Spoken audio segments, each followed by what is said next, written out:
A bit about Vodafone. Vodafone has grown over the years quite significantly through merger and acquisition.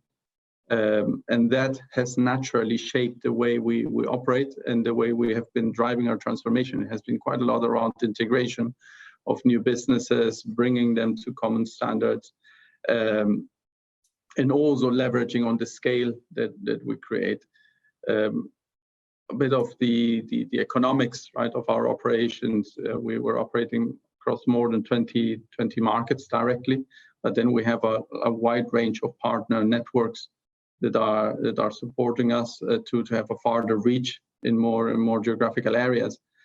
In terms of spend profile, we are managing roughly 25 billion of spend.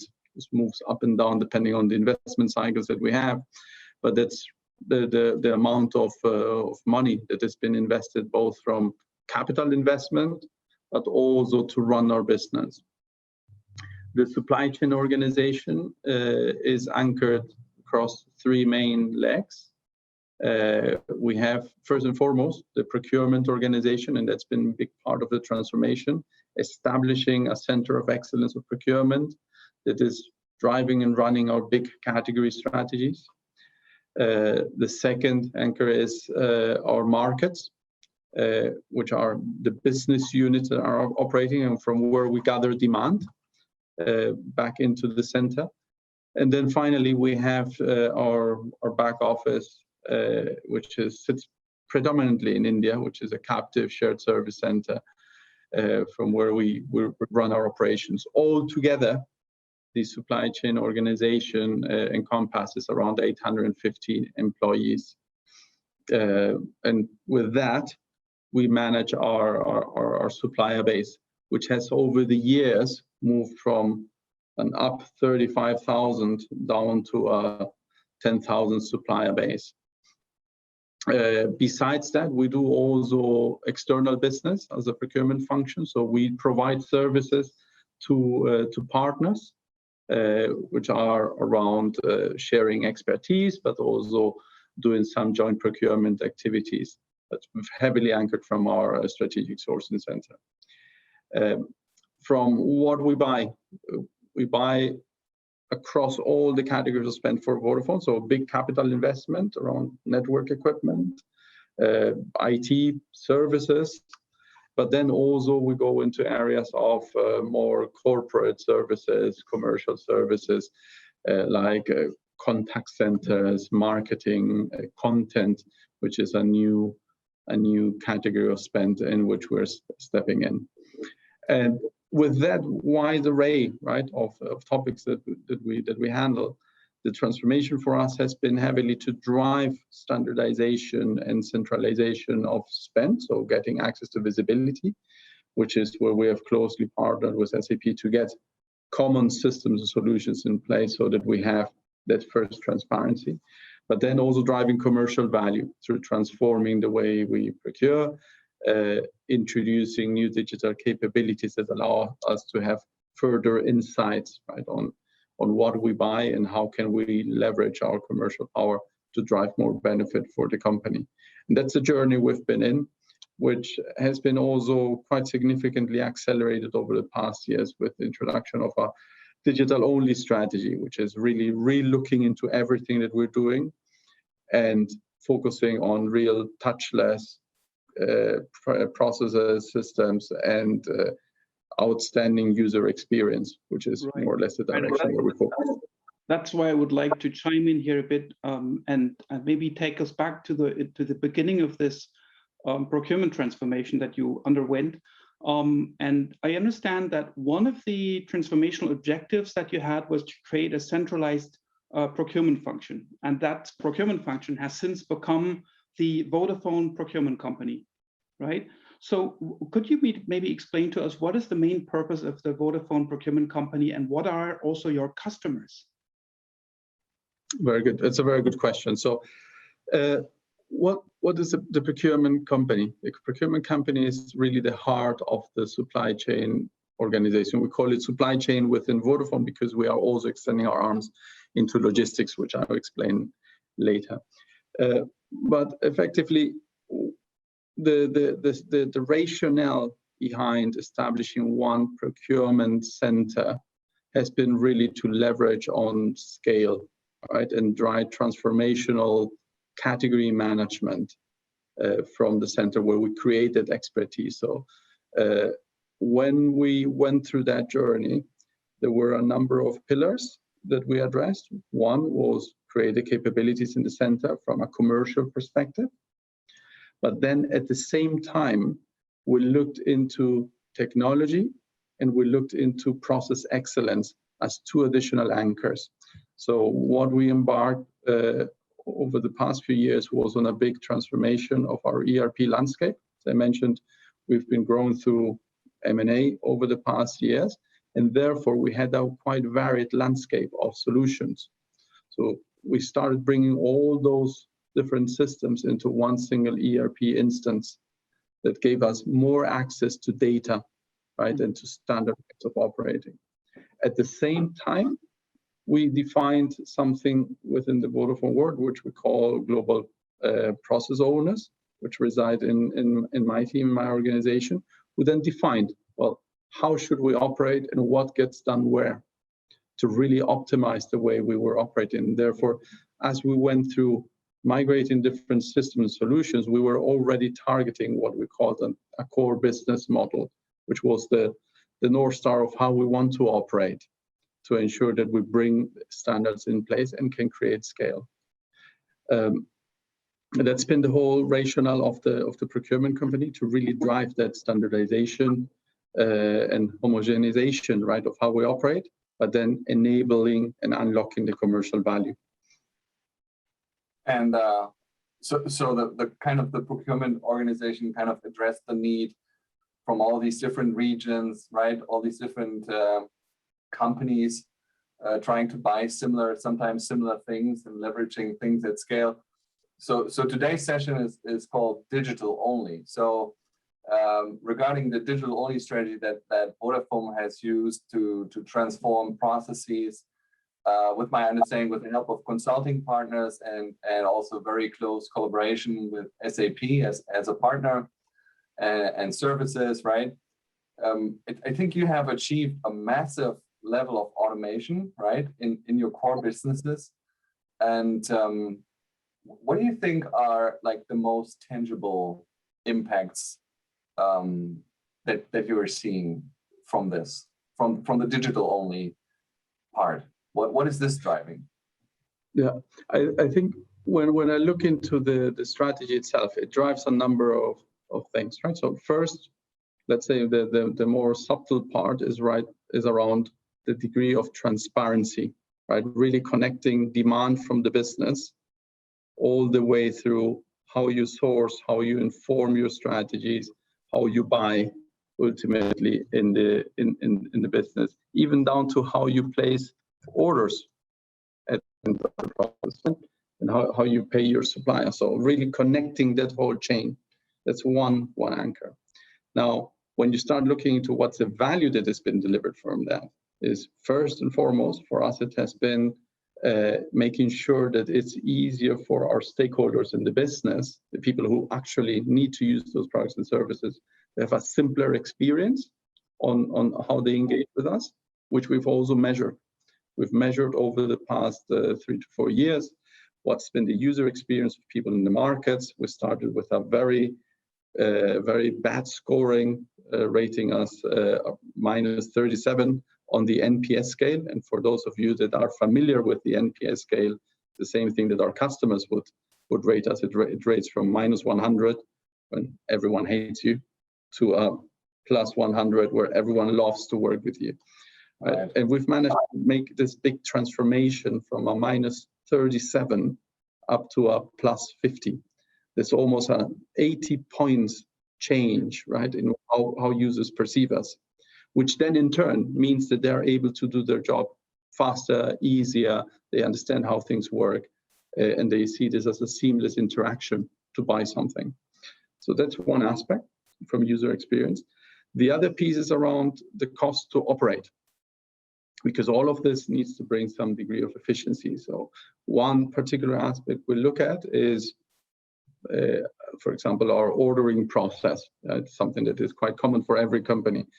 Within Vodafone, we have on a yearly basis 880,000 orders that are running through our systems, which is almost 2,500 per day, which we want to process as fast as possible, seamless as possible, without any rework, right? Because even more important nowadays, right, when you see that there's a shortage of components, you want to secure supply quick. So what we decided to measure was the performance of the cost of a PO, as simple as that, right? And here is we've done also a significant improvement from 3.6 euro per order, dropping this down nowadays to 1.5 euro, and still a plan to get as close to the 1 euro per order in the next year. So again, yeah, from a cost perspective, it is also important to measure that efficiency. Right. Yes. I think that's a smart thing to do, to measure this, and then you kind of have a proxy measure both for the adoption, and the overall benefits. I think that's good. Jan, sorry, I interrupted you. No, all good, all good. I was just thinking about now this kind of a change that COVID bring, right? Now everyone is much more, and people, individuals, but also companies, of course, are much more sensitized for supply chain or supply topics. And as much as before COVID, it was very often about SKU or supplier rationalization, right? Today, we're looking into supply chain resilience, right? So how did you adjust, or what are you doing to adjust to this new context and making your supply chain resilient? That's a very good question, Jan. So, and I wouldn't say we've cracked it all through yet, but we are on our way to do so. And here are a number of elements. One is the degree of transparency. When we look after how we operate, at the end is having a very clear blueprint about what's the data that you have and the data that you will need to drive resilience. Yeah? So that deep understanding about who are your suppliers, what's the demography of your supplier base, and capturing that data is the first part where we're focusing, really understand the patterns of the data. Right. Second is around exploiting it, right? And really using this in smart ways that then help you to understand, well, out of my supplier base of 10,000, well, how many of these are really my critical vendors? And really doing that part of segmentation of your supplier base so that you can then take critical and tactical actions to address, from very basic things, right? So business continuity plans is one option, and that's something that we are actively doing. Improving terms and conditions for parts of your supplier base that are more vulnerable, right? As long as you understand that they're vulnerable or not, right? So still, for me, it's more when we talk about supply chain resilience, it starts becoming more of a game of really data, understanding deeper insights about your supplier base and using the data that you're building, right, through your journey and establishing your new platforms and systems to give that data very quickly to you so that you can address it. And then, of course, surfacing that information and insight to your commercial team so that they can actively take action, because they shouldn't be going and fetching for the data. The data needs to come to them so that it becomes something then really scalable. Right, and needs to be made meaningful before it reaches the destination, right? I fully agree, right? And then this brings then in turn also a different set of roles within the organization, right? Because in the past you would have seen process people and systems people in commercial. Now you need to create those roles that are actually bridging and become sort of the interpretation of what is really commercially needed or from a business perspective needed, and how do you connect the data points, right? So that it becomes then meaningful, which is something that we then are also or have also implemented within our own organization. I wouldn't call this data scientists, but it's more data brokers, right? That are really making that connection and creating that level of visibility and preempt what is then needed by the business. Yeah, would you agree that the COVID crisis has made us also a little bit more attuned to listening to this kind of data I remember talking to a customer, and they were speaking to their Chinese suppliers in December, and they were mentioning, oh, there's this really strange thing going on in Wuhan, and no one really paid attention to, you know, to the massive impacts. So I think it's also really giving data and you know, increasing all the data sensors and the data sources that you have, and then deliberately trying to make more sense of this, right? Yeah, I think from my perspective, I would agree. So it has all this has made us a little bit more sensible, right? To really understand what are the challenges.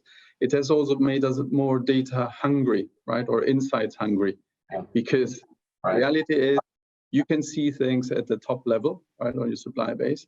You need to go a few levels down into your second, third, even fifth tier in some industries, right, to really understand what are the challenges that are happening, right?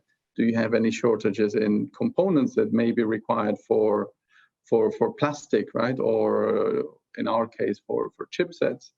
And those are even beyond that, right? Geopolitical factors and how you can bring them in models, right, that can help you to understand the problem and, where possible, preempt the risk.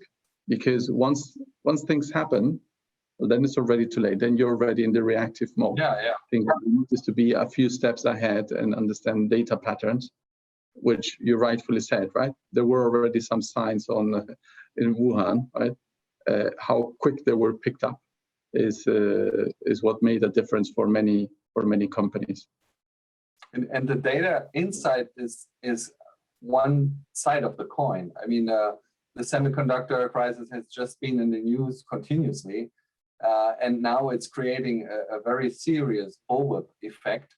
You know, now people are not just prepaying, but buying actually much more and ordering much more than they need, right? So the whole supply chain, you have a whole bullwhip effect.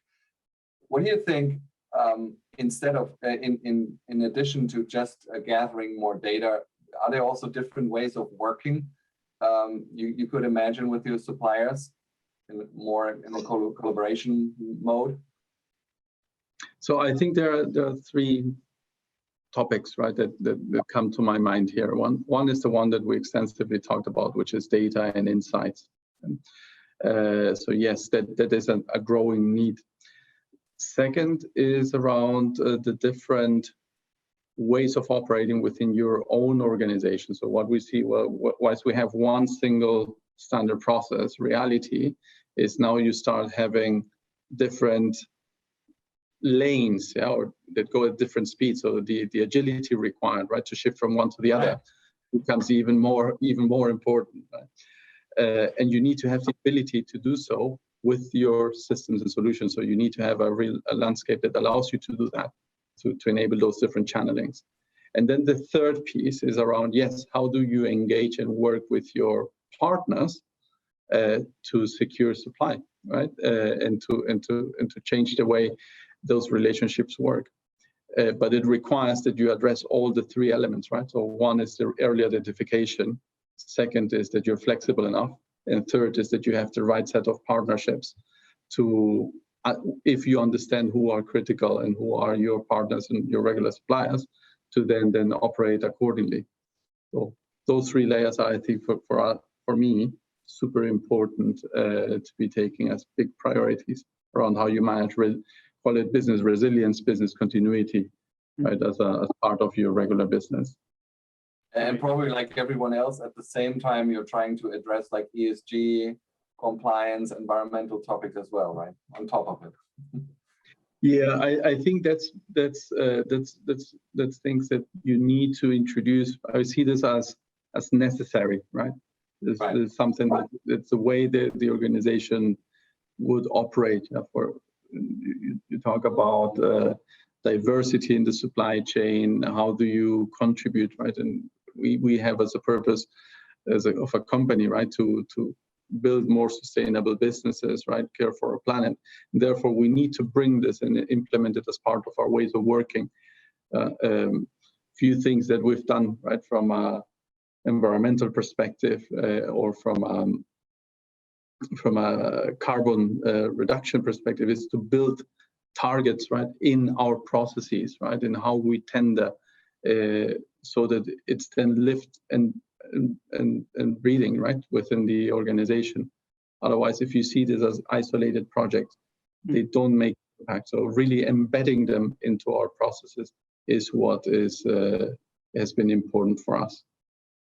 All right. So when I recap on your business transformation story, which I really love, you've been putting a lot of effort into standardization, centralization, harmonization, automation. So all of these topics that you've addressed, I think, on multiple areas, multiple levels. So from an ERP perspective, from a business process perspective, and then also from I think more of a business domain perspective. And the achievements were great, right? And I think you're ranking high here. Now, with that level of performance that you have achieved now, what are the themes that you will be focusing on going forward when you think about Vodafone and Vodafone Procurement Company going into the future? What is the next step? What's the next level?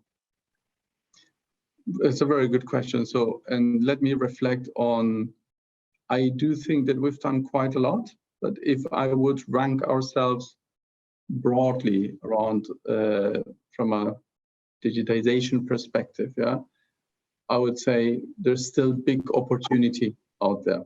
I think a lot of what we've done is foundational, right? So, but this is the turning point for an acceleration to deliver more value to the business. And I think there are three areas where we can do much more. I think from a data and insights perspective, we can leverage much more in terms of how data is speaking to us, how data is even taking action for us, and becoming more of an assistant, an active assistant to really drive decision making. And here, what I'm talking about is take very practical use cases about this. Already your business insights telling you as a commercial lead, here's an area where you should be renegotiating, triggering action, or eventually doing it for you. Second is around risk mitigation. We've done quite a lot of data insights inside the organization. However, combining with external trends and patterns, right, which again, yeah, is relatively available nowadays, combining your data with external insights, it will help us to become much faster to anticipate risk and take proactive actions. So here's the second area where I think that digital is going to make a significant leap into the future. And then the last bit is what we call in our world autonomous procurement. We believe that as we generate more insights on the way we are operating, the way people within our organization are procuring goods and services, that there's a big opportunity, in particular in the lower tiers of spend, to actually automate things in full and move the role of our commercial managers more to an architect of how the system should operate, how it should run, so that the users can just go and simply deal with the procurement activity in an assisted manner. And here where I'm talking is about even going through running tenders by themselves, doing contracts that are being automatically negotiated with our suppliers for simpler supply, and managing performance of those vendors in a more seamless manner. And again, yeah, always thinking about our commercial team taking a lift up and really becoming just the architect and monitor how the category performs. These are the big bets we're giving for the future. And what this does in turn is it frees up capacity. It allows you to really refocus and think about how you can really change the marketplace to drive more value for Vodafone and for the future of the function. Perfect. Yeah, and I think we have a question from Ketan in the chat here. Yeah, and we can open it up to question now. Exactly. If you have questions, put them in the chat. Yeah, and the first one we have here is from Ketan, and it's about the supplier perspective on the investments that you have made in your digital transformation. So, how do you think Vodafone suppliers would appreciate these, or are appreciating these investments? So we typically, when we launch new solutions, what we do as well is to engage with our suppliers and stress test, right, before we even launch anything that has a direct supplier facing impact. Feedback has been generally positive in terms of improvements that we've done, and of course you can talk about tactical things that were addressed, as in during the pandemic, simplifying payment terms. That was very well received, right? Also from a European perspective, very well accepted. When we talk about the digitization part, what people like to see and what we've been providing consistently is more autonomy, right? For people to, rather than having to talk to agents, right, in our back office, to be able to self-service. Yeah? And this is typical supplier portals, but that have enhanced intelligence to preempt what users need. I think it has been quite positive.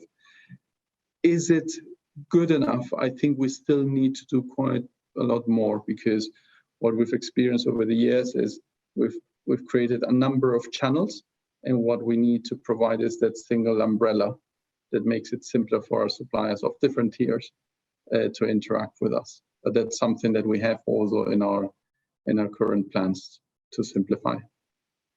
Right, perfect. And I like the way that you probably also think about making your suppliers be part of this transformation. So would you have relationships to some of those who would be able or would allow you to ask them, so what do you think, what is it that we should optimize, rather than working on your supplier, let's say supplier collaboration processes, and present the results to them and enable or ease the adoption for them, is making them part of the initial reflection in the first place?